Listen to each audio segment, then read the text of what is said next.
智慧就是这样制成的，一种新型的工厂，制造 tokens， 人工智慧的基石。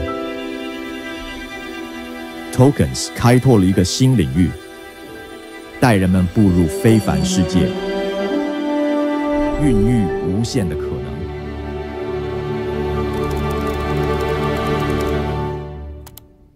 tokens 将图像化为科学数据，描绘宇宙天文，引领未来的探索者。在地球上，它复印我们的城市，帮助我们克服今日的困难。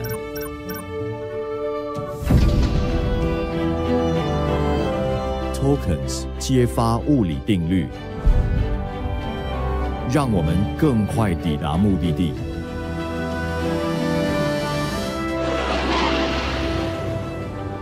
并且不断向前。tokens 可以提前发现疾病的征兆，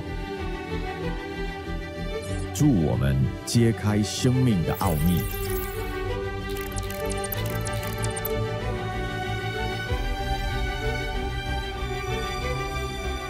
他们研究人体动作，协助我们达到最佳状态，还将现实带入虚拟世界。他们助我们精进技能。有瑕疵的电路板在右边，需要我帮你拿去修理吗？好的，谢谢。tokens 不仅教会机器人如何行动，还给世界带来欢乐。请把这些送到护理站，为我们提供助力。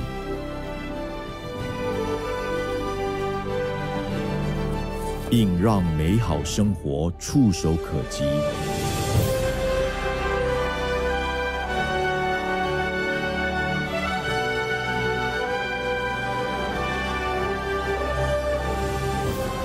让我们携手并进，勇敢探索人类未曾想象的可能。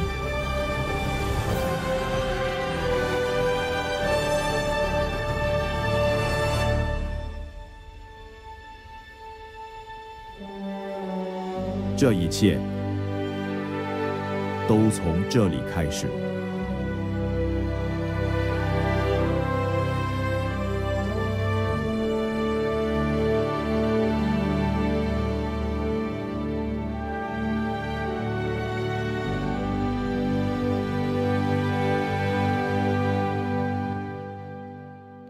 女士们、先生们，欢迎 NVIDIA 创办人暨执行长黄仁勋先生。Welcome to the stage, NVIDIA founder and CEO, Jensen Huang.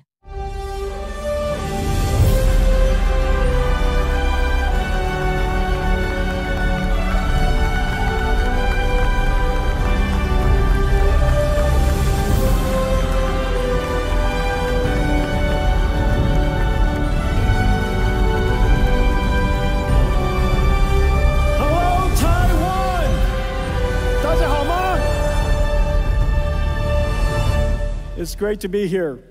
My parents are also in the audience. 我爸爸妈妈来，他们在哪里？ They're up there.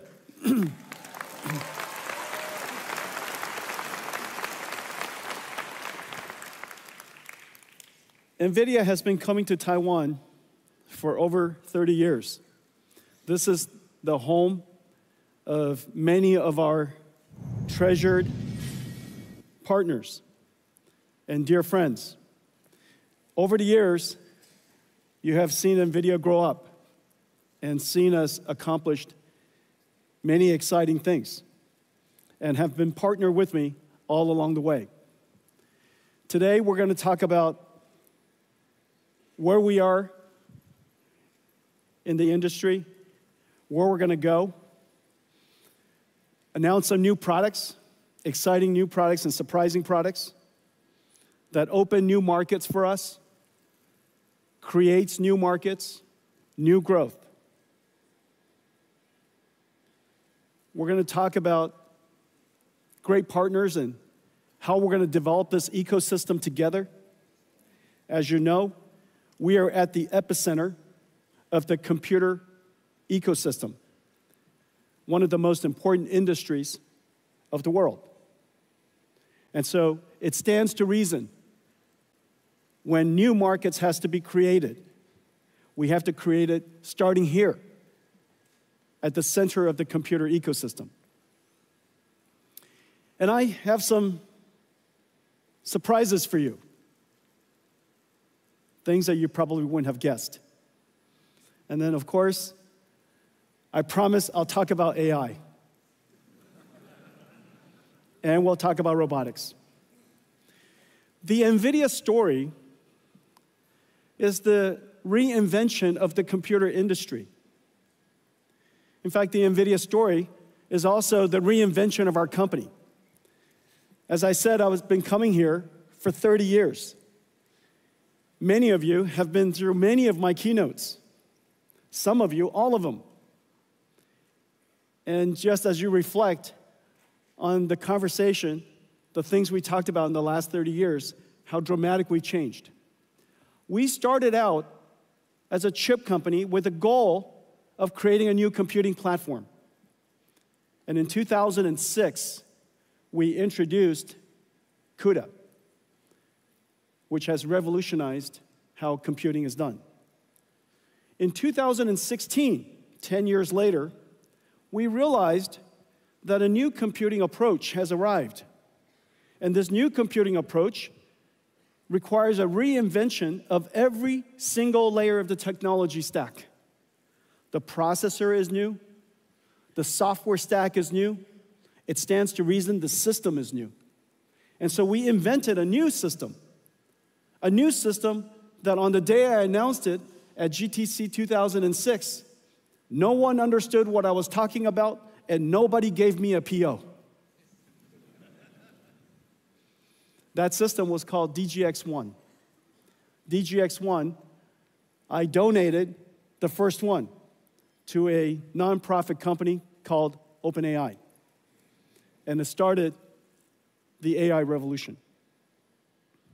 Years later, we realized that in fact, this new way of doing software, which is now called artificial intelligence, is unlike traditional ways of running software.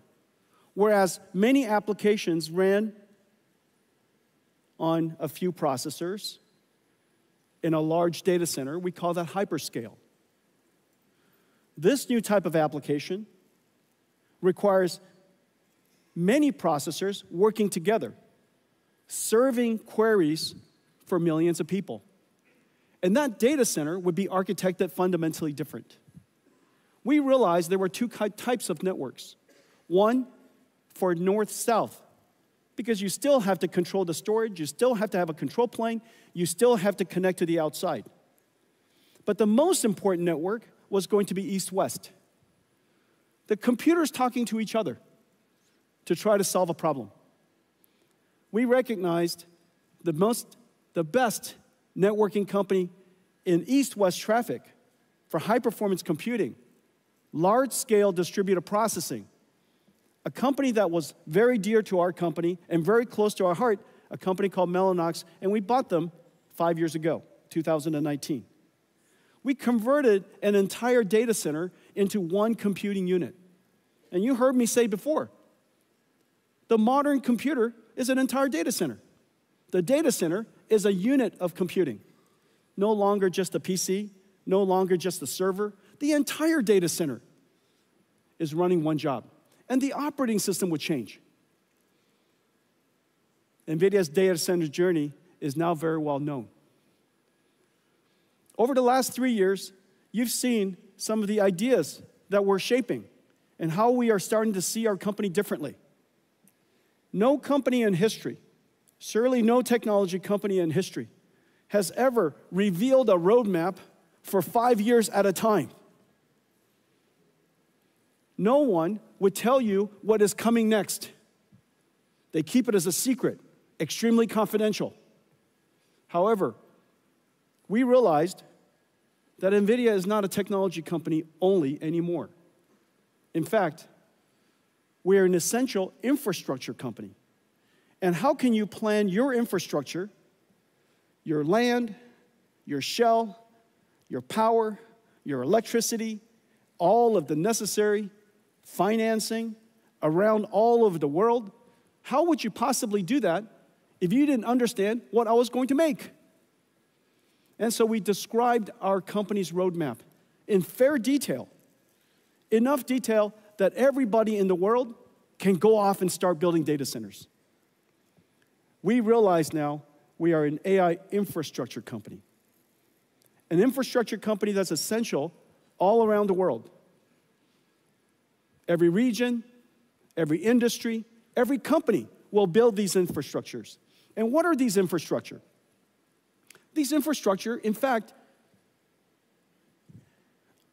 not unlike the first industrial revolution, when people realized, GE, Westinghouse, Siemens, realized that there was a new type of technology called electricity, and new infrastructure has to be built all around the world.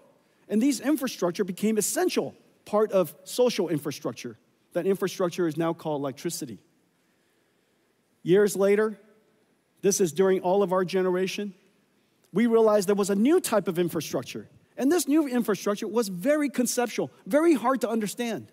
And this infrastructure called information. This information infrastructure, the first time it was described, made no sense to anybody.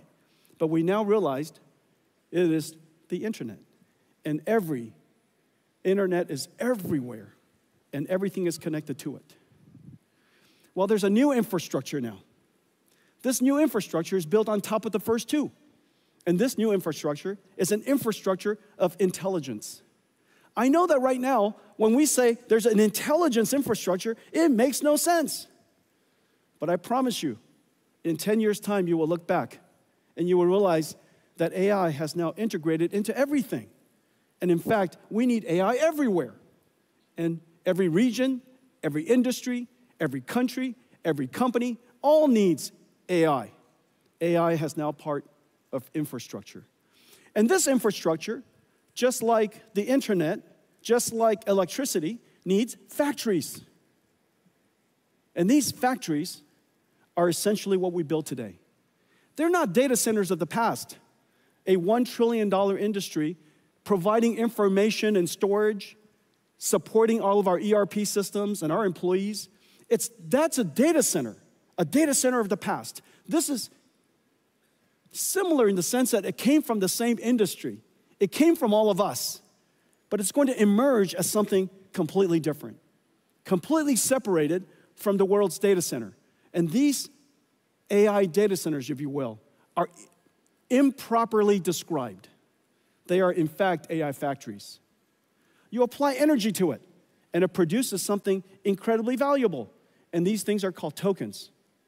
To the point where companies are starting to talk about how many tokens they produced last quarter and how many tokens they produced last month. Very soon, we'll be talking about how many tokens we produce every hour, just as every single factory does. And so the world has fundamentally changed. We went from a company, on the day that we started our company, I was trying to figure out how big our opportunity was in 1993. And I came to the conclusion, NVIDIA's business opportunity was enormous. $300 million. We're going to be rich. $300 million chip industry to a data center opportunity that represents about $1 trillion to now an AI factory, an AI infrastructure industry that will be measured in trillions of dollars. And this is the exciting future that we're undertaking. Now, at its core, everything we do is founded on several important technologies. Of course, I talk about accelerated computing a great deal. I talk about AI a great deal. What makes NVIDIA really special is the fusion of these capabilities. And very especially, the algorithms, the libraries, what we call the COMPUTEX libraries. We're talking about libraries all the time. And in fact, we're the only technology company in the world that talks about libraries nonstop. And the reason for that is because libraries is at the core of everything that we do. Libraries is what started it all. And I'm going to show you a few new ones today. But before I do that, let me show you a preview of what I'm going to tell you today. Everything you're about to see is simulation, science, and artificial intelligence. Nothing you see here is art. It's all simulation. It just happens to be beautiful. Let's take a look.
This is real-time computer graphics I'm standing in front of. This is not a video, this is computer graphics. It's generated by GeForce. This is a brand new GeForce 5060, RTX 5060. And this is from ASUS. My good friend Johnny is in the front row. And this is from MSI. And we took this incredible GPU and we shrunk it in here. Does that make any sense? See, this is incredible. And so this is MSI's new laptop with 5060 in it. GeForce brought CUDA to the world. Right now, what you're seeing is every single pixel is ray traced. How is that possible that we're able to simulate photon and deliver this kind of frame rate at this resolution? Well, the reason for that is artificial intelligence. We're only rendering 1 out of 10 pixels. So every pixel that you see, only 1 out of 10 is actually computed. The other 9, AI guessed. Does that make any sense? And it's perfect. It's completely perfect. It guessed it perfectly. Of course, the technology is called DLSS, neural rendering. It took us many, many years to develop. We started developing it the moment we started working on AI, so it's been a 10-year journey. And the advance in computer graphics has been completely revolutionized by AI. GeForce brought AI to the world. Now AI came back and revolutionized GeForce. So really, really amazing. Ladies and gentlemen, GeForce.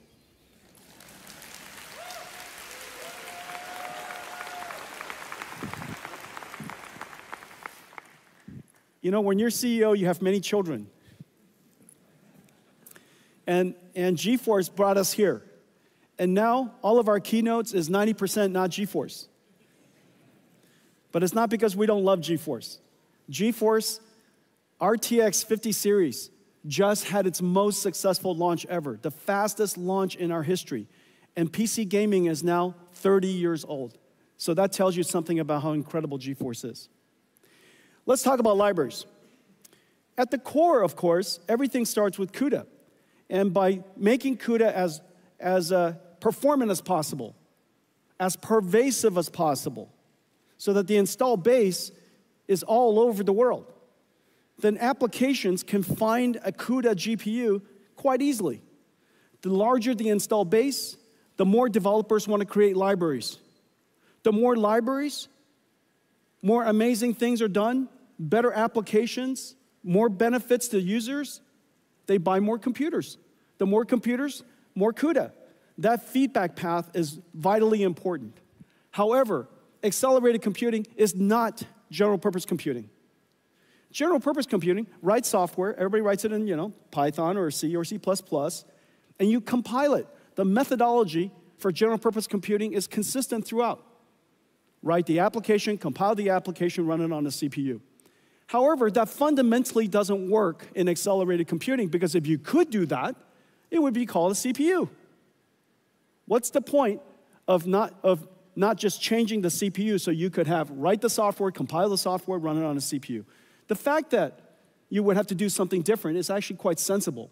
And the reason for that is because so many people worked on general purpose computing, trillions of dollars of innovation. How is it possible that all of a sudden a few widgets inside a chip and all of a sudden computers become 50 times faster, 100 times faster? That makes no sense. And so the logic that we applied is that we could accelerate applications if you understood more about it. You can accelerate applications if you were to create an architecture that are better suited to accelerate, to run at the speed of light, 99% of the runtime, and just even though it's only 5% of the code, which is quite surprising. Most applications, small parts of the code consumes most of the runtime. We made that observation, and so we went after one domain after another. I just showed you computer graphics. We also have numerics. This is CuPy numeric. This is CuPy is the most pervasive numerical library. Arial and Shona. Arial is the world's first GPU-accelerated radio signal processing for 5G and 6G. Once we make it software-defined, then we can put on top of it AI. So now we could bring AI to 5G and 6G. Parabricks for genomics analysis, MO9 for medical imaging, Earth-2 for weather prediction, cuQuantum for quantum classical computer architectures and computer systems, cuequivariance and cuTensor, contraction of tensor mathematics, Megatron. This whole row, this whole column here consists of all of our deep learning and all of our libraries necessary for training as well as inference for deep learning. This revolutionized computing. And it all started with all these libraries. Not just CUDA, but cuDNN. On top of cuDNN, there was Megatron. Megatron, then TensorRT LLM, and then now lately, this brand new operating system for large AI factories, Dynamo. cuDF for data frames like Spark and SQL. Structured data can be accelerated as well. cuML, classical machine learning. Warp, a Pythonic framework for describing CUDA kernels, incredibly successful. cuOpt, mathematical operations, optimizations, things like traveling salesperson, the ability to optimize highly constrained, large number of variables, type of problems like supply chain optimization. This is an incredible success. I'm very excited about cuOpt, cuDSS and cuSparse for sparse structure simulators. Those are used for CAE and CAD, fluid dynamics. finite element analysis, incredibly important for EDAs and CAE industry. And then, of course, cuLitho, one of the most important libraries for computational lithography. Mask making could easily take a month. And that mask making process is extremely computationally intensive. And now with cuLitho, we could accelerate that computation by 50 times, 70 times.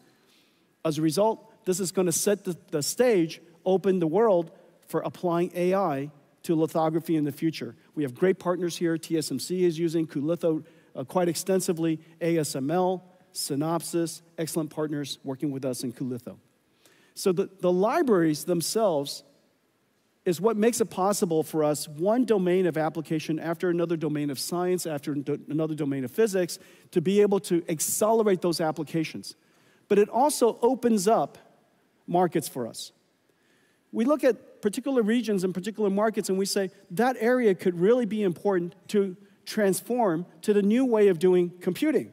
If general purpose computing, after all these years, has run its course, why hasn't it run its course in every single industry? So one of the most important industries, of course, is telecommunications. Just as the world's cloud data centers have now become software-defined, it stands to reason that telecommunication should also be software-defined. And so that's the reason why we've taken now some 6 years to refine and optimize a fully accelerated radio access network, RAN stack, that does incredible performance. For data rate per megawatt, or data rate per watt, we are now on par with the state-of-the-art ASICs. And so once we could do that, once we could achieve that level of performance and functionality, then after that we can layer on top AI. And so we have great partners here. You could see SoftBank and T-Mobile, Indosat and Vodafone are doing trials. Nokia, Samsung, Kyocera are working with us on the full stack. Fujitsu and Cisco are working on the systems.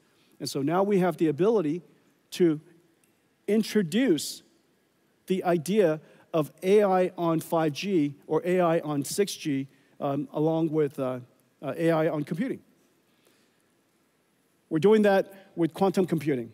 Quantum computing is still at the noisy, intermediate scale quantum, called NISQ. However, there are many, many good applications we could already start to do. And so we're excited about that. We're working on a quantum classical or quantum GPU computing platform. We call it Q2Q, working with amazing companies around the world. GPUs could be used for pre-processing and post-processing, for error correction, for control.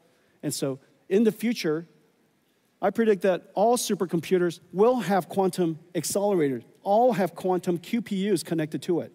And so a supercomputer would be a QPU with QPUs and GPUs and some CPUs. And that would be the representation of a modern computer. So working with a lot of great companies in this area. AI. 12 years ago, we started with perception.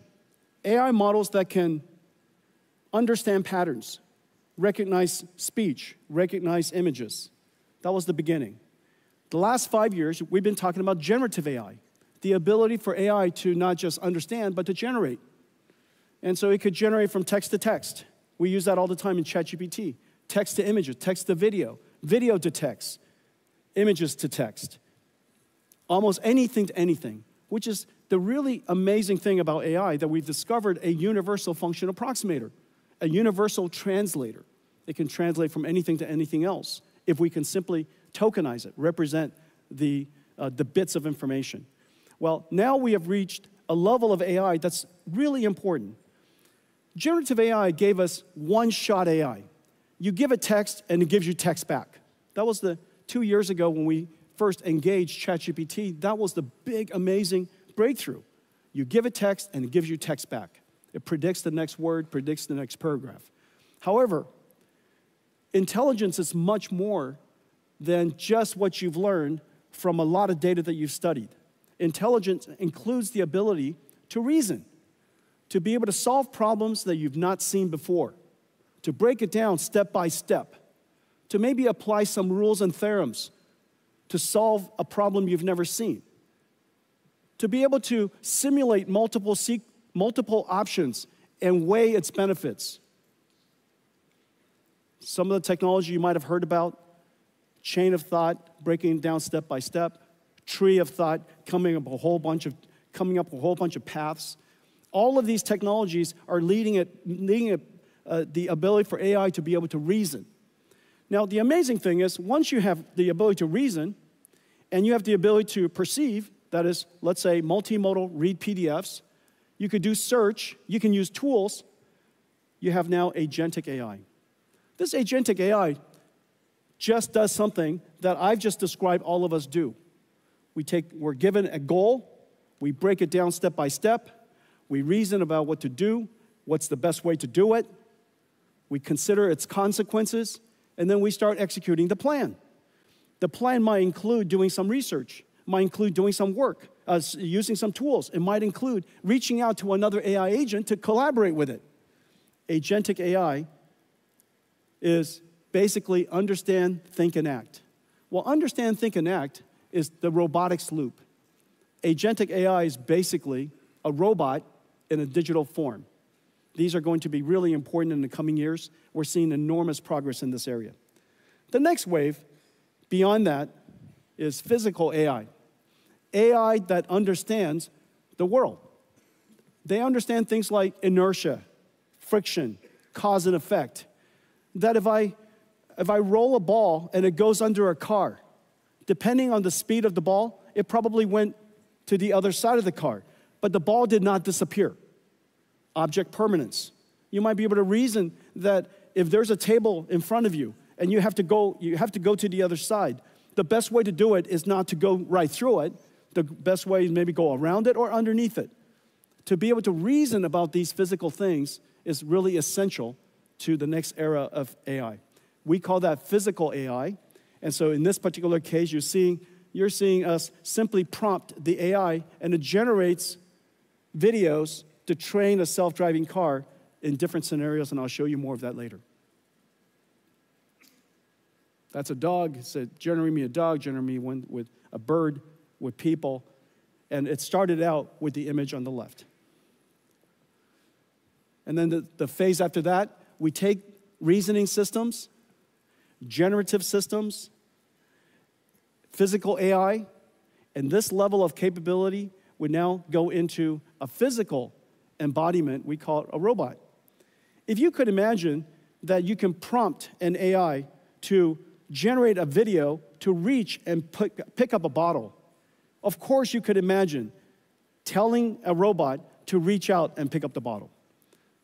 The AI capability today has the ability to do those things. Well, the computer that's where we're going in the near future. The computer that we're building to make this possible has properties that are very different than the previous. The revolutionary computer called Hopper came into the world about 3 years ago, and it revolutionized AI as we know it. It became probably the most popular, most well-known computer in the world. In the last several years, we've been working on a new computer to make it possible for us to do inference time scaling, or basically thinking incredibly fast.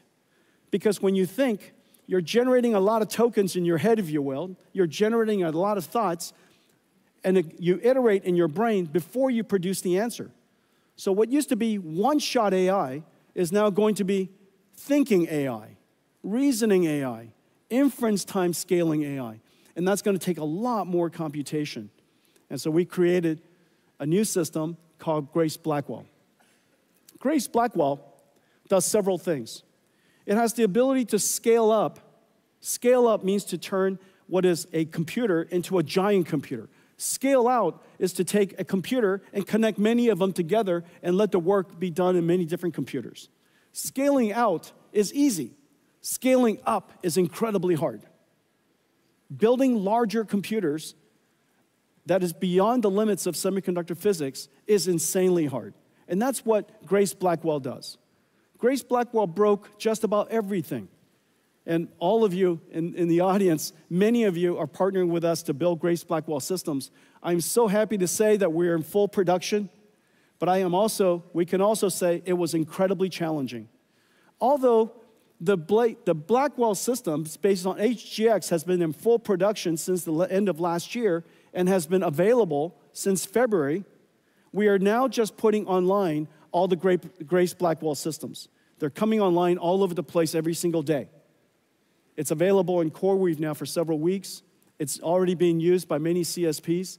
And now you're starting to see it coming up from everywhere. Everybody's starting to tweet out that Grace Blackwell is in full production. In Q3 of this year, just as I promised, every single year, we will increase the performance of our platform every single year like rhythm. And this year, in Q3, we'll upgrade to Grace Blackwell GB300. The GB300 will increase the same architecture, same physical footprint, same electrical and mechanicals, but the chips inside have been upgraded. It has upgraded with a new Blackwell chip, is now 1.5 times more inference performance, has 1.5 times more HBM memory, and it has 2 times more networking. And so the overall system performance is higher. Well, let's take a look at what's inside Grace Blackwell. Grace Blackwell starts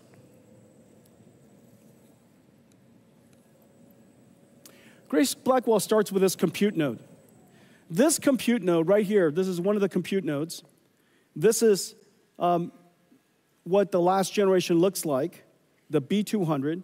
This is what B300 looks like. Notice right here in the center, it's 100% liquid cooled now, but otherwise, externally, it's the same. You could plug it into the same systems and same chassis. And so this is the Grace Blackwell GB300 system. It's 1.5 times more inference performance. The training performance is about the same, but the inference performance is 1.5 times more. Now this particular system here is 40 petaflops, which is approximately the performance of the Sierra supercomputer in 2018. The Sierra supercomputer has 18,000 GPUs, Volta GPUs. This one node here replaces that entire supercomputer. 4,000 times increase in performance in 6 years. That is extreme Moore's law.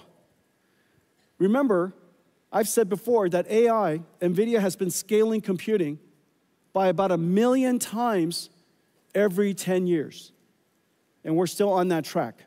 But the way to do that is not just to make the chips faster.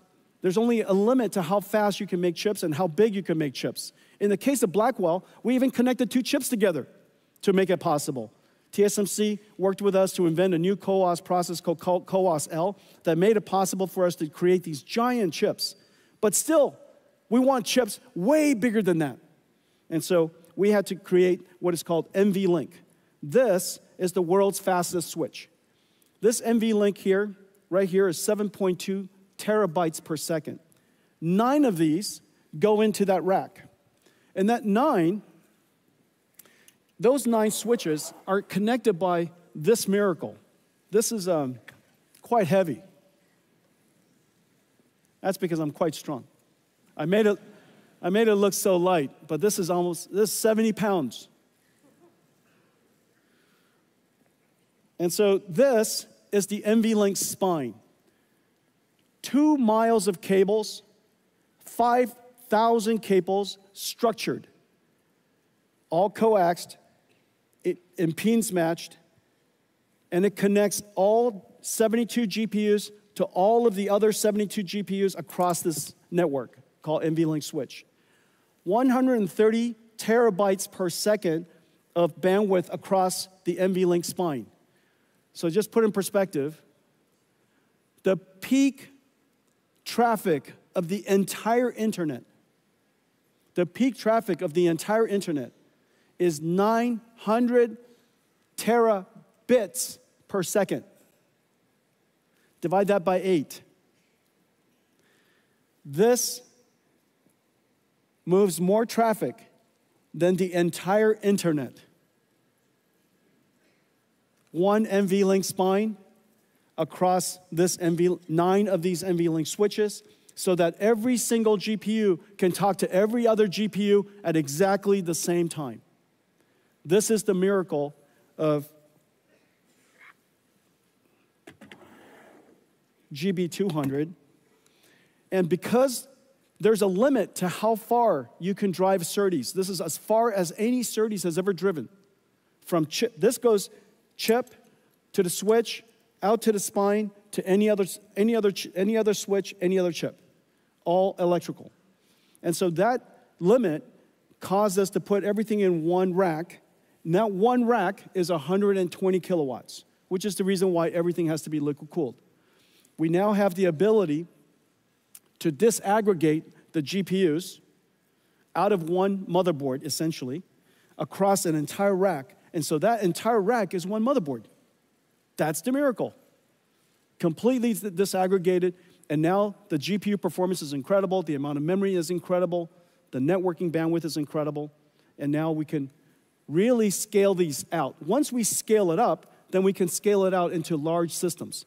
And notice almost everything NVIDIA builds are gigantic. And the reason for that is because we're not building data centers and servers, we're building AI factories. This is CoreWeave. This is Oracle Cloud. The power density of each rack is so great. They have to put them further apart so that the power density could be distributed. But really, in the end, we're not building data centers, we're building AI factories. And this is the XAI, Colossus factory. This is Stargate. 4 million square feet. 4 million square feet, 1 gigawatt. And so just think about this factory here. This 1 gigawatt factory is probably going to be about, 60 to 80 billion dollars. Out of that 60 to 80 billion dollars, the electronics, the computing part of it, these systems are 40, 50 billion dollars of it. And so these are gigantic factory investments. The reason why people build factories is because you know the answer. The more you buy,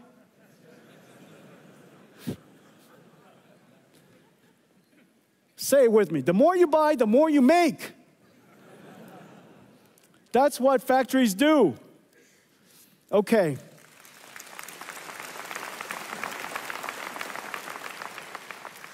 The technology is so complicated.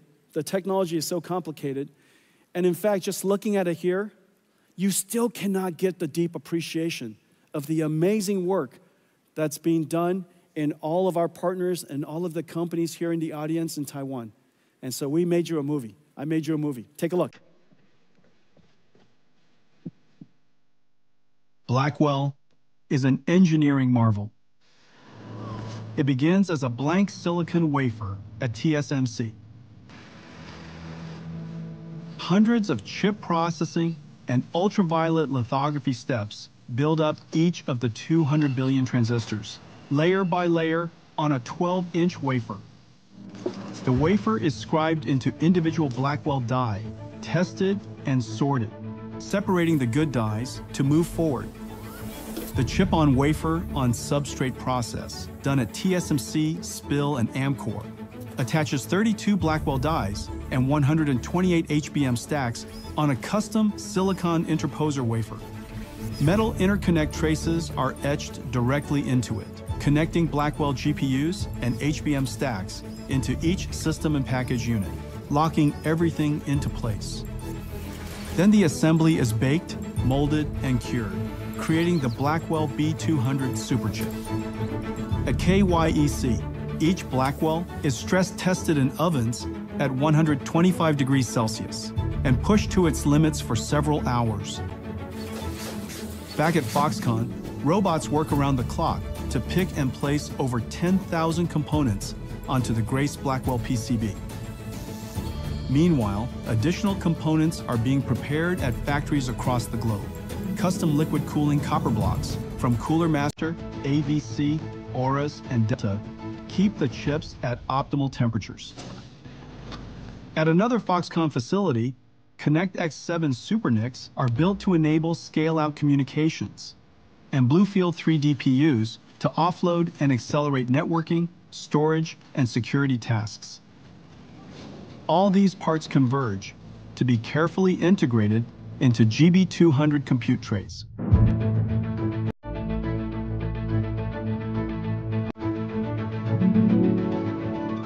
NVLink is the breakthrough high-speed link that NVIDIA invented to connect multiple GPUs and scale up into a massive virtual GPU. The NVLink switch tray is constructed with NVLink switch chips, providing 14.4 terabytes per second of all-to-all bandwidth. NVLink spines form a custom blind-mated backplane, integrating 5,000 copper cables to deliver 130 terabytes per second of all-to-all bandwidth. This connects all 72 Blackwells or 144 GPU dies into one giant GPU. From around the world, parts arrive. From Foxconn, Wistron, Quanta, Dell, Asus, Gigabyte, HPE, Supermicro, and other partners to be assembled by skilled technicians into a rack-scale AI supercomputer. In total, 1.2 million components, 2 miles of copper cable, 130 trillion transistors, weighing 1,800 kilograms. From the first transistor etched into a wafer to the last bolt fastening the Blackwell rack, every step carries the weight of our partners' dedication, precision, and craft. Blackwell is more than a technological wonder. It's a testament to the marvel of the Taiwan technology ecosystem.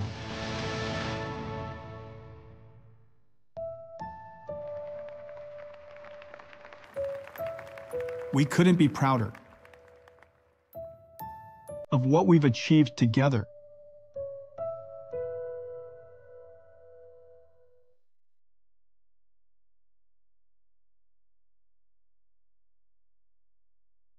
Thank you, Taiwan.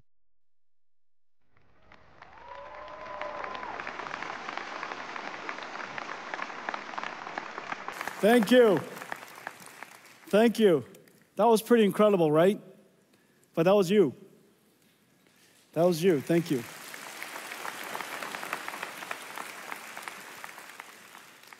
Well, Taiwan doesn't just build supercomputers for the world. Today, I'm very happy to announce that we're also building AI for Taiwan. And so today we're announcing that Foxconn, Taiwan, the Taiwanese government, NVIDIA, TSMC, we're going to build the first giant AI supercomputer here for the AI infrastructure and the AI ecosystem of Taiwan. Thank you.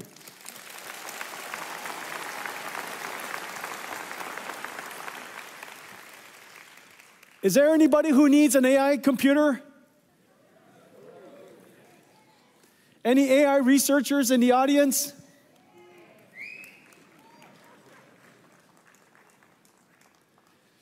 Every single student, every researcher, every scientist, every startup, every large established company, TSMC themselves does enormous amounts of AI and scientific research already. And so Foxconn does an enormous amount of work in robotics. I know that there are many other companies in the audience, I'm going to mention you in just a second, that are doing robotics research and AI research.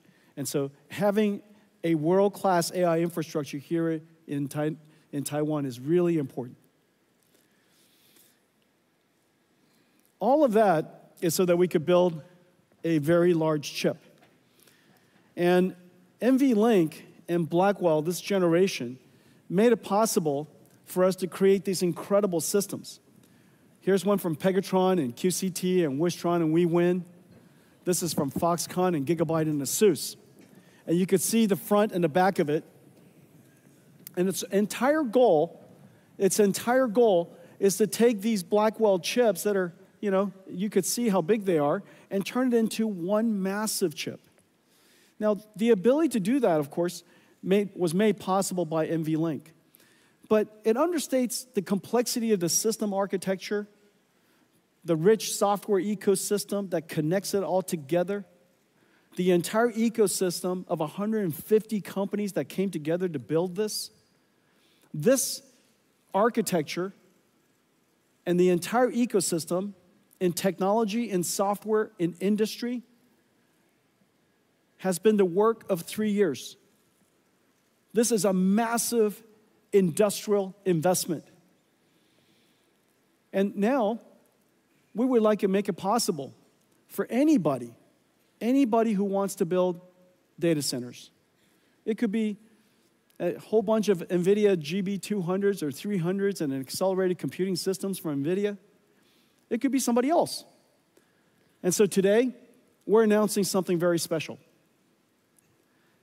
We're announcing NVIDIA NVLink Fusion.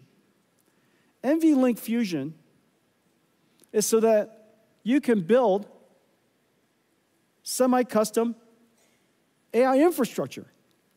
Not just semi-custom chips, because those are the good old days. You want to build AI infrastructure. And everybody's AI infrastructure could be a little different. Some of you could have a lot more CPUs, and some of it could have a lot more NVIDIA GPUs, and some of it could be somebody's semi-custom ASICs. And those systems are so insanely hard to build. And they're all missing this one incredible ingredient. This incredible ingredient called NVLink. NVLink so that you could scale up these semi-custom systems and build really powerful computers. And so today we're announcing the NVLink Fusion. NVLink Fusion kind of works like this.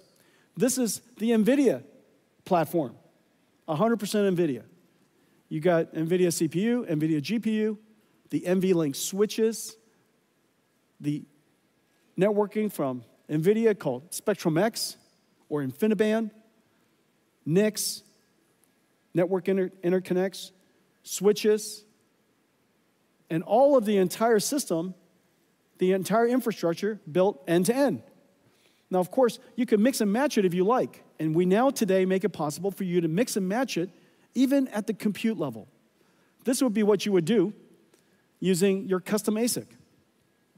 And we have great partners I'll announce in a second who are working with us to integrate your special TPU or your special ASIC, your special accelerator. And it doesn't have to be just a transformer accelerator. It could be an accelerator of any kind that you would like to integrate into a large scale-up system. We create an NVLink chiplet. It's basically a switch that abuts right up to your chip. There's IP that will be available to integrate into your semi-custom ASIC. And then once you do that, it fits right into the compute boards that I mentioned, and it fits into this ecosystem of an AI supercomputer that I've shown you. Now, maybe what you would like is you would like to use your own CPU. You've been building your own CPU for some time, and maybe your CPU has built a very large ecosystem, and you would like to integrate NVIDIA into your ecosystem. And now we make it possible for you to do that. You could do that by building your custom CPU. We provide you with our NVLink chip-to-chip interface into your ASIC. We connect it with NVLink chiplets, and now it connects and directly abuts into the Blackwell chips and our next generation Rubin chips. And again, it fits right into this ecosystem. This incredible body of work now becomes flexible and open for everybody to integrate into. And so your AI infrastructure could have some NVIDIA, a lot of yours. A lot of yours, you know, and a lot of CPUs, a lot of ASICs, maybe a lot of NVIDIA GPUs as well. And so in any case, you have the benefit of using the NVLink infrastructure and the NVLink ecosystem, and it's connected perfectly to Spectrum-X. And all of that, you know, is industrial strength and has the benefit of an enormous ecosystem of industrial partners who have already made it possible. So this is the NVLink Fusion. Whether you buy completely from us, that's fantastic. Nothing gives me more joy than when you buy everything from NVIDIA. I just want you guys to know that. But it gives me tremendous joy if you just buy something from NVIDIA.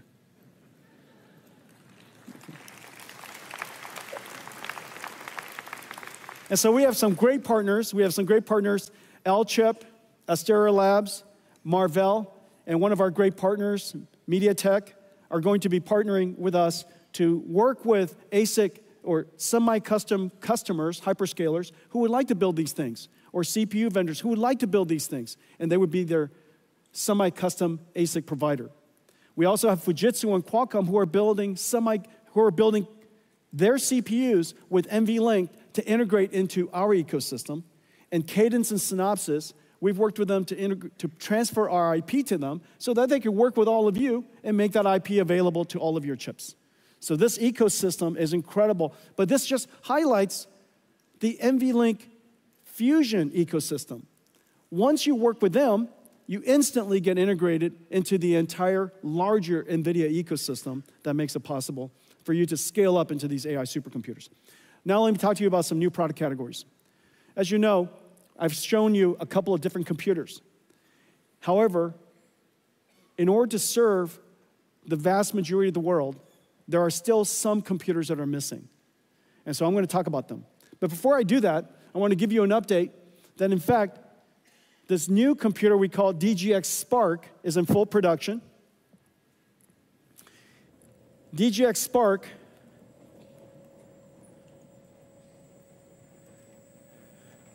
will be ready, will be available shortly, probably in a few weeks. We have tremendous partners working with us: Dell, HPI, ASUS, MSI, Gigabyte, Lenovo. Incredible partners working with us. And this is the DGX Spark. This is actually a production unit. This is our version. This is our version. However, our partners are building a whole bunch of different versions. This is designed for AI native developers. If you're a developer, you're a student, you're a researcher, and you don't want to keep opening up the cloud and getting it prepared, and then when you're done scrubbing it, okay? But you would just like to have your own, basically your own AI cloud sitting right next to you, and it's always on, always waiting for you. It allows you to do your prototyping, early development, and this is what's amazing. This is DGX Spark. It's 1 petaflops and 128 gigabytes. In 2016, when I delivered DGX1, this is just the bezel. I can't lift the whole computer. It's 300 pounds. This is DGX1. This is 1 petaflops and 128 gigabytes. Of course, this is 128 gigabytes of HBM memory, and this is 128 gigabytes of LPDDR5X. The performance is, in fact, quite similar. But what's most important is that the work that you could work on this is the same work you could do here.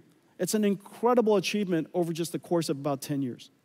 Okay, so this is DGX Spark for anybody who would like to have their own AI supercomputer.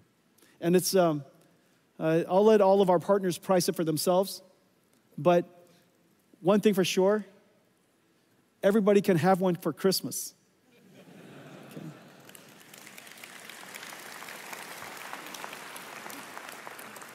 Okay, I've got another computer I want to show you.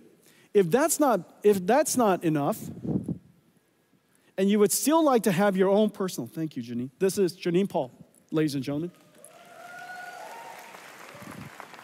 If that one isn't big enough for you, here's one. This is another desk side. This is also going to be available from Dell and HPI, ASUS, Gigabyte, MSI, Lenovo. It'll be available from Box, from Lambda, amazing workstation companies. And this is going to be your own personal DGX supercomputer. This computer is the most performance you can possibly get out of a wall socket. You could put this in your kitchen, but just barely. If you put this in your kitchen and then somebody runs the microwave, I think that's the limit. And so this is the limit. This is the limit of what you can get out of a wall outlet. And this is a DGX station. The programming model of this and the giant systems that I showed you are the same. That's the amazing thing. One architecture, and this has the ability, enough capacity and performance to run a 1 trillion parameter AI model. Remember, Llama is Llama 70B. A 1 trillion parameter model is going to run wonderfully on this machine. Okay, so that's the DGX station. So now let's talk about, remember these systems are, thank you, Jenny. These systems are AI natives. They're AI native computers. They're computers built for this new generation of software. It doesn't have to be x86 compatible. It doesn't have to run traditional IT software. It doesn't have to run hypervisors. It doesn't have to run it doesn't have to run Windows. These computers are designed for the modern AI native applications. Of course, these AI applications could be APIs that can be called upon by the traditional and the classical applications. But in order for us to bring AI into a new world, and this new world is enterprise IT, we have to go back to our roots, and we have to reinvent computing and bring AI into traditional enterprise computing. Now, enterprise computing, as we know, is really 3 layers. It's not just the computing layer. It's compute, storage, and networking. It's always compute, storage, and networking. And just as AI has changed everything, it stands to reason that AI must have changed compute, storage, and networking for enterprise IT as well. Well, that lower layer has to be completely reinvented, and we're in the process of doing that. I'm going to show you some new products that unlocks enterprise IT for us. It has to work with the traditional IT industry, and it has to add a new capability. And the new capability for enterprise is agentic AI. Basically, digital marketing campaign manager, a digital researcher, a digital software engineer, digital customer service, digital chip designer, digital supply chain manager, digital versions, AI versions of all of the work that we used to do. And as I mentioned earlier, agentic AI has the ability to reason, use tools, work with other AIs. So in a lot of ways, these are digital workers. They're digital employees. The world has a shortage of labor. We have a shortage of workers. By 2030, by about 30 to 50 million shortage. It's actually limiting the world's ability to grow. And so now we have these digital agents that can work with us. 100% of NVIDIA software engineers now have digital agents working with them so that they can help them, assist them in developing better code and more productively. And so in the future, you're going to have this layer, that's our vision. You're going to have a layer of agentic AIs, AI agents. And so what's going to happen to the world? What's going to happen to enterprise? Whereas we have HR for human workers, we're going to have IT becoming the HR of digital workers. And so we have to create the necessary tools for today's IT industry, today's IT workers, to be able to manage, improve, evaluate a whole family of AI agents that are working inside their company. And so that's the vision of what we want to build. But first, we have to reinvent computing. Remember what I said. Enterprise IT works on x86. It runs traditional software, such as hypervisors from VMware or IBM Red Hat or Nutanix. It runs a whole bunch of classical applications. And we need to have computers that do the same thing while it adds this new capability, called Agent AI. And so let's take a look at that.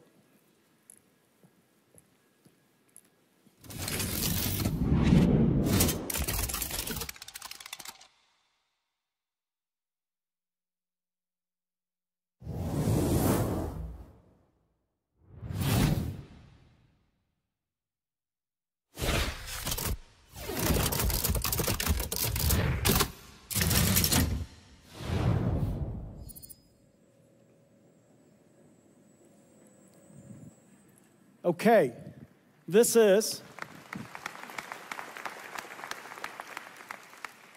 the brand new RTX Pro Enterprise and Omniverse server. This server can run everything. It has x86, of course. It can run all of the classical hypervisors. It runs Kubernetes in those hypervisors. So the way that your IT department wants to manage your network and how they want to manage your clusters and orchestrate workload works exactly the same way. It has the ability to even stream Citrix and what other virtual desktops to your PC. Everything that runs in the world today should run here. Omniverse runs on here perfectly. But in addition to that,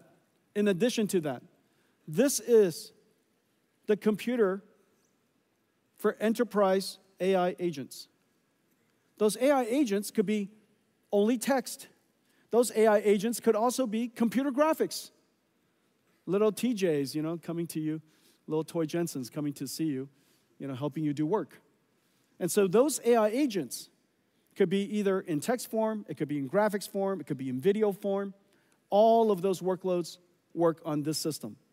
No matter the modality, every single model that we know of in the world, every application that we know of should run on this. In fact, even Crisis works on here. Okay, so anybody who's a GeForce gamer? There are no GeForce gamer in the room.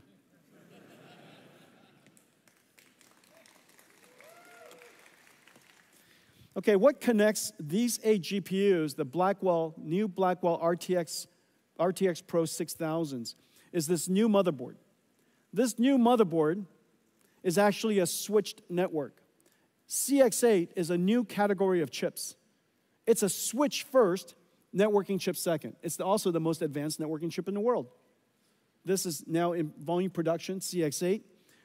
In the CX8, you plug in the GPUs. The CX8s are in the back. PCI Express connected here. CX8 communicates between them. And the networking bandwidth is incredibly high at 800 gigabits per second. And this is the transceiver that plugs into here. So each one of these GPUs have their own networking interface. All of the GPUs are now communicating to all of the other GPUs on east-west traffic. Incredible performance. Now, the surprising part is this, how incredible it is. So this is RTX Pro. This is the performance, and I showed you guys at GTC how to think about performance in the world of AI factories. The way to think about this is throughput. This is tokens per second, which is the y-axis. The more output your factory, the more tokens you produce. Okay, so throughput is measuring tokens per second. However, every AI model is not the same. And some AI models require much more reasoning. And so you need those AI models, you need the performance per user to be very high. So the tokens per second per user has to be high. And this is the problem with factories. Factories either like to have high throughput or low latency, but it doesn't like to have both. And so the challenge is how to create an operating system that allows us to have high throughput, the y-axis, while having very low latency, which is the y-axis, interactivity, tokens per second per user. And so this chart tells you something about the overall performance of the computer, of the overall computers of the factory. Look at all of those different colors. It represents the different ways you have to configure all of our GPUs to achieve the performance. Sometimes you need pipeline parallelism. Sometimes you want expert parallelism. Sometimes you want a batch. Sometimes you want to do speculative decoding. Sometimes you don't. And so all of those different types of algorithms have to be applied separately and differently depending on the workload. And the Pareto, the outside area, the overall area of that curve represent the capability of your factory. Okay? And so notice something. Hopper is this is the most famous computer in the world, Hopper H100, the HGX, $225,000 Hopper is down there. And the Blackwell server you just saw, the enterprise server, is 1.7 times its performance. But this is amazing. This is Llama 70B. This is DeepSeek R1. DeepSeek R1 is 4 times. Now, the reason for that, of course, the DeepSeek R1 has been optimized, and the DeepSeek R1 is genuinely a gift to the world's AI industry. The amount of computer science breakthrough is really quite significant and has really opened up a lot of great research for researchers in the United States and around the world. Everywhere I go, DeepSeek R1 has made a real impact on how people think about AI and how think about inference and how to think about reasoning AIs. They've made a great contribution to the industry and to the world. And so this is DeepSeek R1. The performance is 4 times the state-of-the-art H100. That kind of puts it in perspective, okay? And so if you're building enterprise AI, we now have a great server for you. We now have a great system for you. It's a computer you could run anything on. It's a computer that has incredible performance. And it, you know, whether it's x86 or AI, all of it runs. Okay, our RTX Pro server is in volume production across all of our partners in the industry. This is likely the largest go-to market of any system we have ever taken to market. So thank you very much.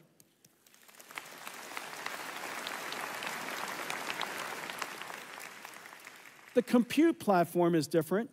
The storage platform is different. And the reason for that is because humans query structured databases like SQL. People query structured databases like SQL.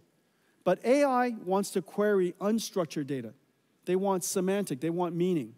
And so we have to create a new type of storage platform. And this is the NVIDIA AI Data Platform.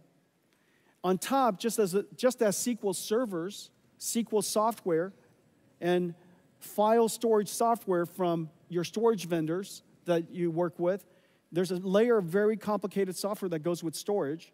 Most storage companies, as you know, is mostly a software company. That software layer is incredibly complicated.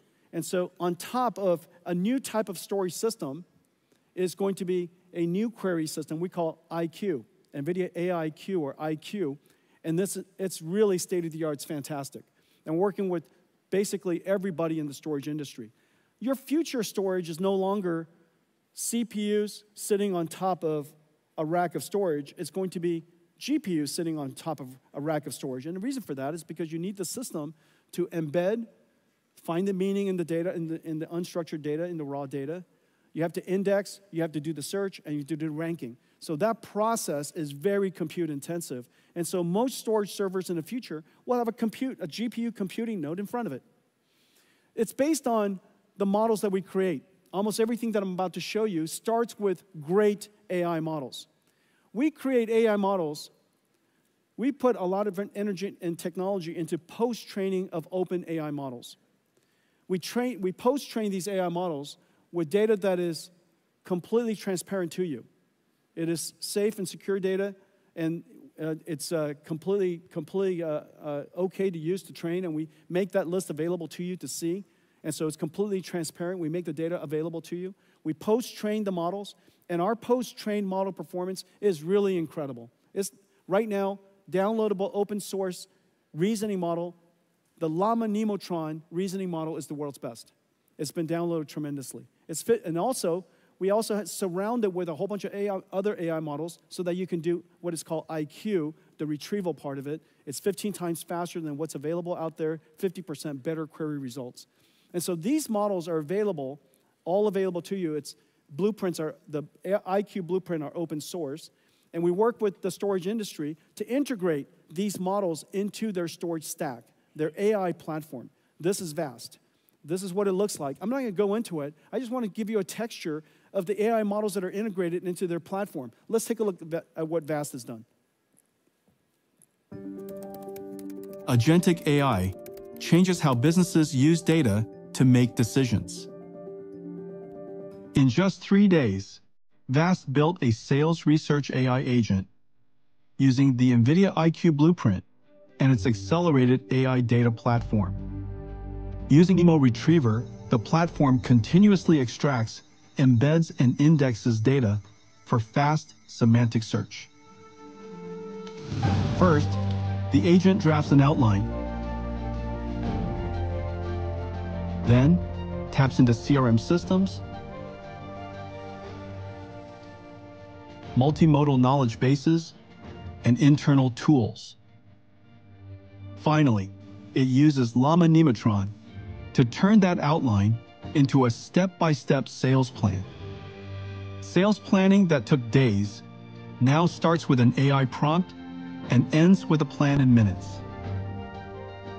With Vast's accelerated AI data platform, organizations can create specialized agents for every employee.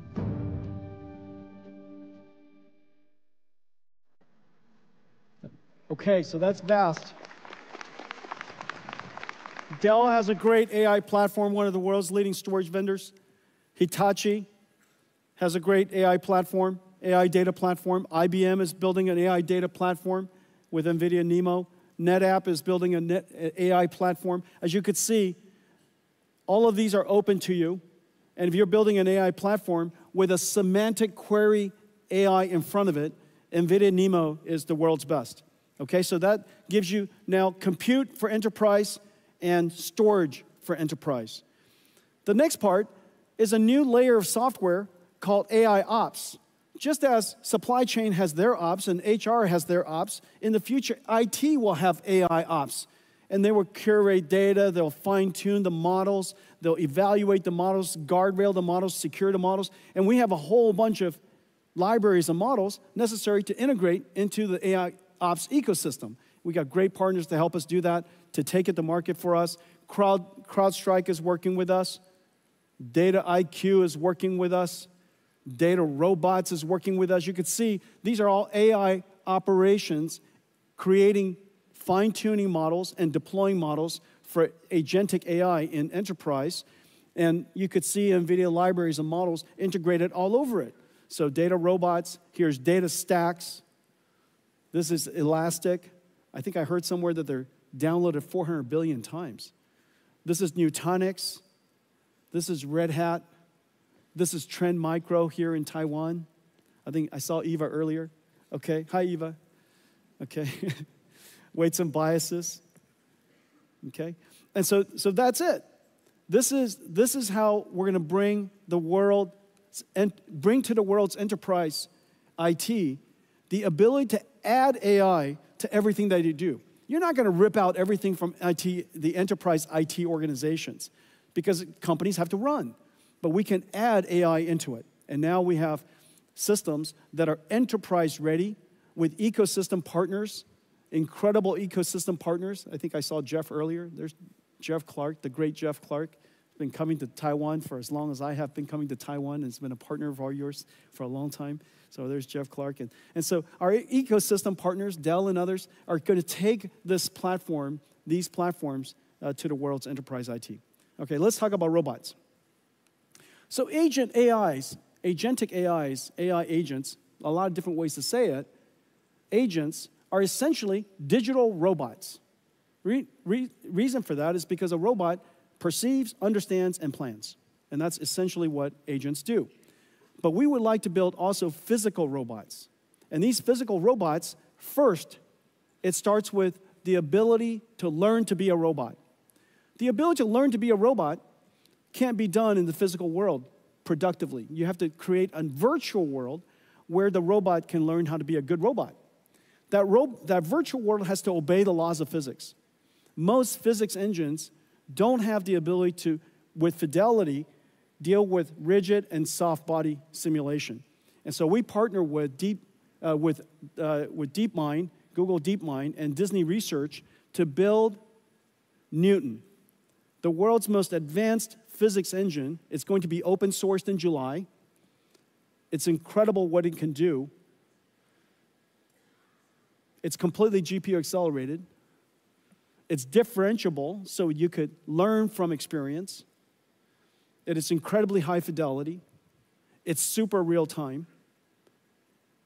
And so we could use that Newton engine, and it's integrated into Mujoko. It's integrated into NVIDIA's Isaac Sim. So irrespective of the simulation environment and framework you use. And so with that, we can bring these robots to life.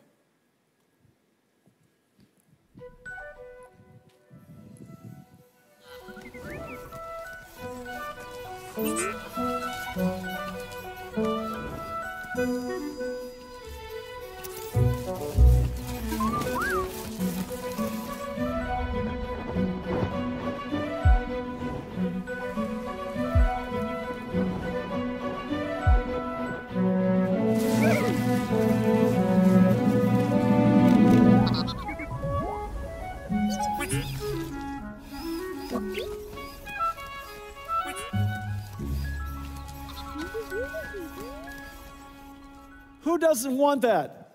I want that.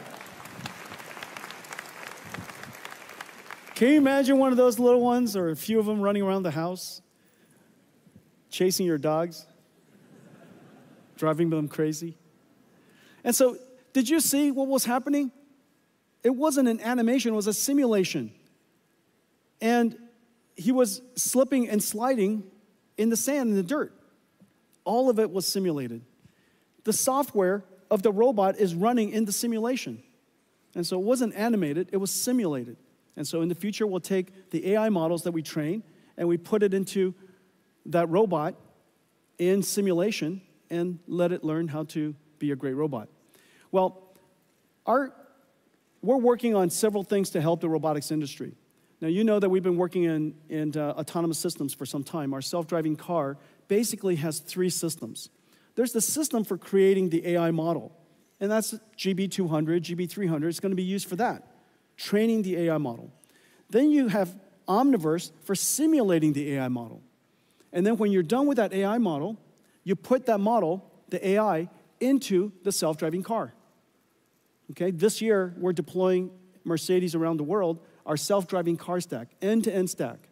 But we create all of this, and the way we go to market is exactly the same that we work everywhere else. We create the entire stack, we open the entire stack, and for our partners, they use whatever they want to use. They could use our computer and not our library. They could use our computer, our library, and also our runtime. However much you would like to use, it's up to you. Because there's a lot of different engineering teams and different engineering styles and different engineering capabilities. We want to make sure that we provide our technology in a way that makes it as easy as possible for everybody to integrate NVIDIA's technology. You know, like I said, I love it if you buy everything from me, but just please buy something from me. Okay. Very practical. And so we're doing exactly the same thing in robotic systems, just like cars. And so this is our Isaac GR00T platform. The simulation is exactly the same as Omniverse. The training system is the same. When you're done with the model, you put it inside this Isaac GR00T platform. And Isaac GR00T platform starts with a brand new computer called Jensen Thor. This is just started in production. It is an incredible processor. Basically, a robotic processor goes to self-driving cars, and it goes into a humanoid robotic system. On top is an operating system we call NVIDIA Isaac. The NVIDIA Isaac operating system is the runtime. It does all of the neural network processing, the sensor processing, pipelines all of it, and deliver actuated results. And then on top of it, pre-trained models that we created with an amazing robotics team that are pre-training these models. And all the tools necessary in creating this, we make available, including the model. And so today we're announcing that Isaac GR00T N1.5 is now open sourced. And it's open to the world to use. It's been downloaded 6,000 times already. And the popularity and the likes and the appreciation from the community is incredible. And so that's creating the model. We also open the way we created the model. The biggest challenge in robotics is, the biggest challenge in AI overall is, what is your data strategy? And your data strategy has to be, that's where a great deal of research and a great deal of technology goes into. In the case of robotics, human demonstration, just like we demonstrate to our children or a coach demonstrates to an athlete, you demonstrate using teleoperations. You demonstrate to the robot how to perform the task, and the robot can generalize from that demonstration, because AI can generalize, and we have technology for generalization. You can generalize from that one demonstration other techniques, okay? And so what if you want to teach this robot a whole bunch of skills? How many different teleoperation people do you need? Well, it turns out to be a lot. And so what we decided to do was use AI to amplify the human demonstration systems. And so this is essentially going from real to real and using an AI to help us expand, amplify the amount of data that was collected during human demonstration to train an AI model. Let's take a look. The age of generalist robotics has arrived.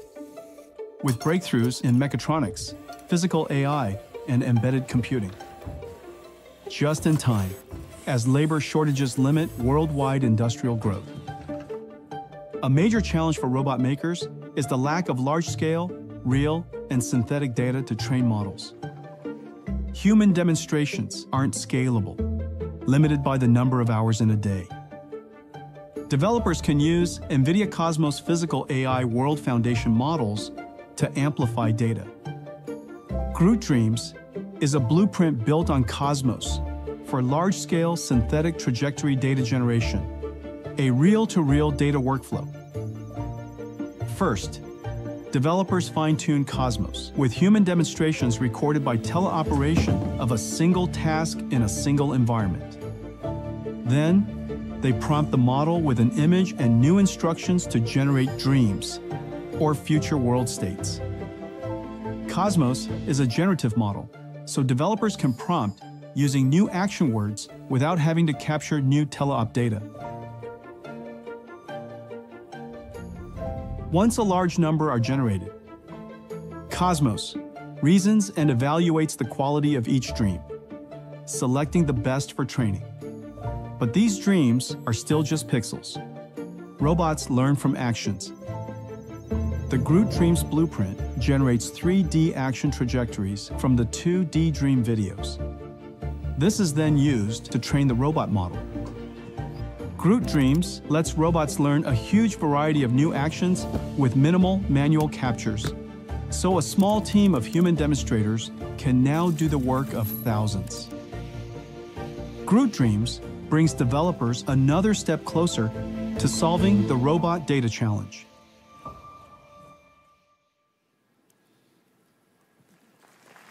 Is that great?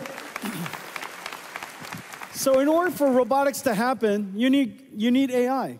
But in order to teach the AI, you need AI. And so this is really the great thing about the era of agents, where we need a large amount of synthetic data generation, robotics, a large amount of synthetic data generation, and skill learning called fine-tuning, which is a lot of reinforcement learning, and enormous amount of compute. And so this is a whole era where the training of these AI, the development of these AI, as well as the running of the AI, needs an enormous amount of compute. Well, as I mentioned earlier, the world has a severe shortage of labor. And the reason why humanoid robotics is so important is because it is the only form of robot that can be deployed almost anywhere brownfield. It doesn't have to be greenfield. It could fit into the world we created. It could do the tasks that we made for ourselves. We engineered the world for ourselves, and now we could create a robot that fit into that world to help us. Now, the amazing thing about human robotics is not just the fact that if it worked, it could be quite versatile. It is likely the only robot that is likely to work. And the reason for that is because technology needs scale. Most of the robotic systems we've had so far are too low volume. And those low volume systems will never achieve the technology scale to get the flywheel going far enough, fast enough, so that we're willing to dedicate enough technology into it to make it better. But humanoid robot, it is likely to be the next multi-trillion-dollar industry. And the technology innovation is incredibly fast. And the consumption of computing and data centers, enormous. But this is one of those applications that needs 3 computers. One computer is an AI for learning.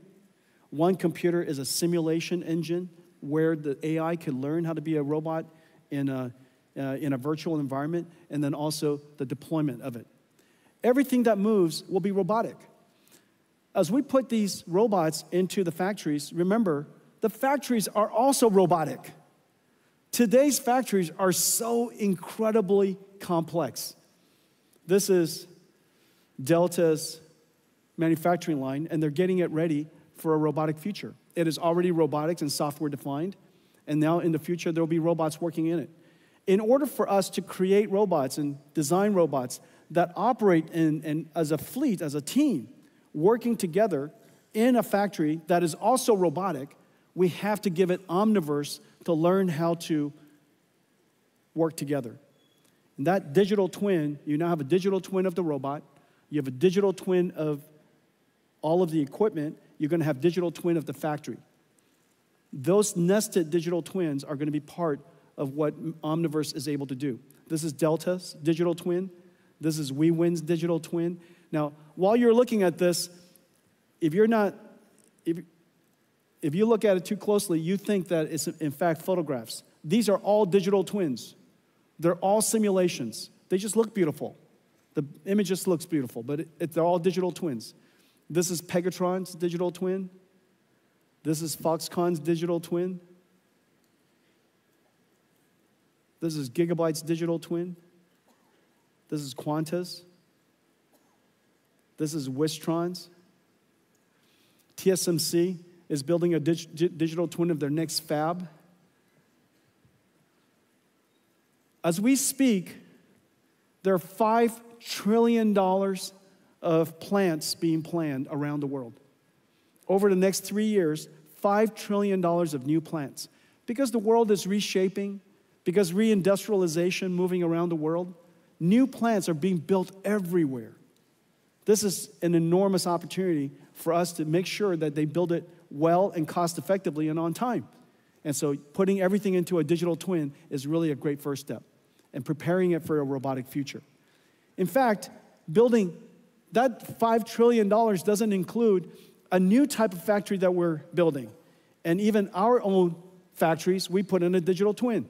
This is the NVIDIA AI factory in a digital twin. Kaohsiung is a digital twin. They made Kaohsiung a digital twin. There are already hundreds of thousands of buildings, millions of miles of roads. And so, yes, Kaohsiung is a digital twin. Let's take a look at all of this. Taiwan is pioneering software-defined manufacturing. TSMC, Foxconn, Wistron, Pegatron, Delta Electronics, Quanta, WeWin, and Gigabyte are developing digital twins on NVIDIA Omniverse for every step of the manufacturing process. TSMC with MetAI generate 3D layouts of an entire fab from 2D CAD and develop AI tools on CUOP that can simulate and optimize intricate piping systems across multiple floors, saving months of time. Quanta, Wistron, and Pegatron plan new facilities and production lines virtually prior to physical construction, saving millions in costs by reducing downtime. Pegatron simulates solder paste dispensing, reducing production defects. Quanta uses Siemens Teamcenter X with Omniverse to analyze and plan multi-step processes. Foxconn, Wistron, and Quanta simulate power and cooling efficiency of test data centers with Cadence Reality Digital Twin. And to develop physical AI-enabled robots, each company uses its digital twin as a robot gym to develop, train, test, and simulate robots. Whether manipulators, AMRs, humanoids, or vision AI agents as they perform their tasks, or work together as a diverse fleet. And when connected to the physical twin with IoT, each digital twin becomes a real-time interactive dashboard. Pegatron uses NVIDIA Metropolis to build AI agents who help employees learn complex techniques.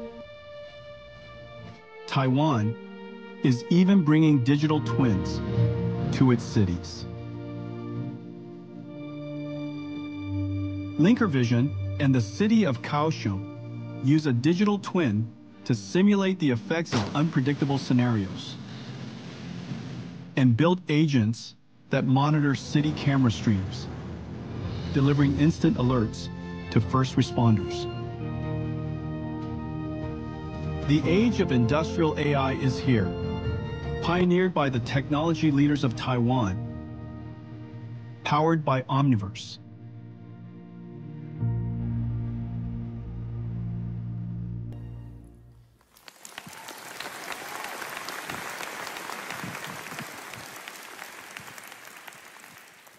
My entire keynote is your work. It's so excellent.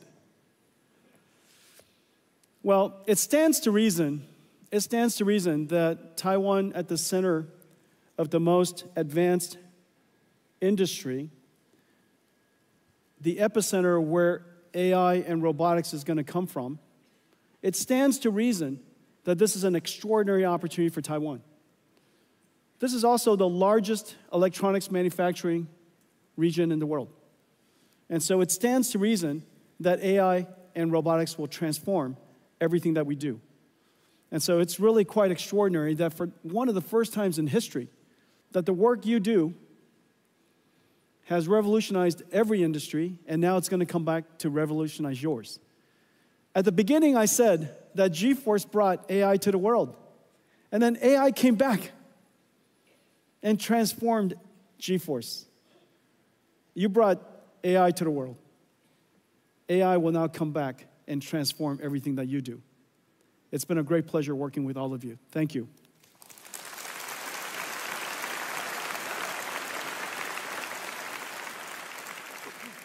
I have a new product. I announced several products already today, but I have a new product to announce. We've been building out in Space Dock for some time. And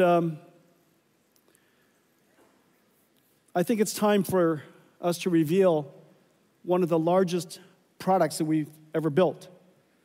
And it's parked outside waiting for us. Let's see how it goes.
NVIDIA Constellation.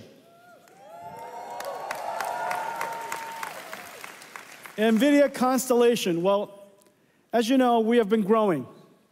And all of our partnerships with you have been growing. The number of engineers we have here in Taiwan have been growing. And so we are growing beyond the limits of our current office. And so I'm going to build them a brand new NVIDIA Taiwan office, and it's called NVIDIA Constellation.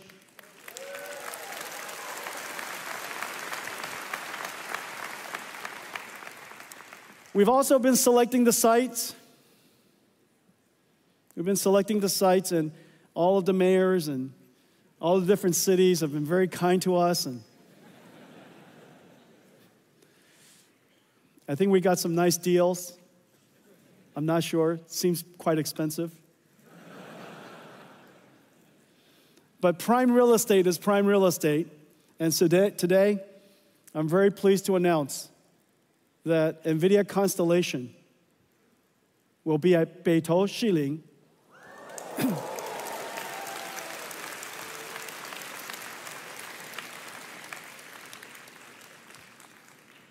We have negotiated the transfer of the lease from the current owners of that lease. However, I understand that in order for the mayor to approve that lease, he wanted to know whether the people of Taipei approve of us building a large, beautiful NVIDIA constellation here? Do you?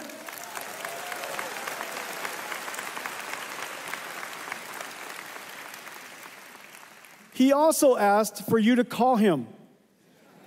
And so I'm sure you know his numbers. Everybody call him right away. Tell him that you think it's a great idea. So this is going to be NVIDIA Constellation. We're going to build it. We're going to start building as soon as we can. We need the office space. NVIDIA Constellation, Beidou, Xiling. Very exciting. Okay.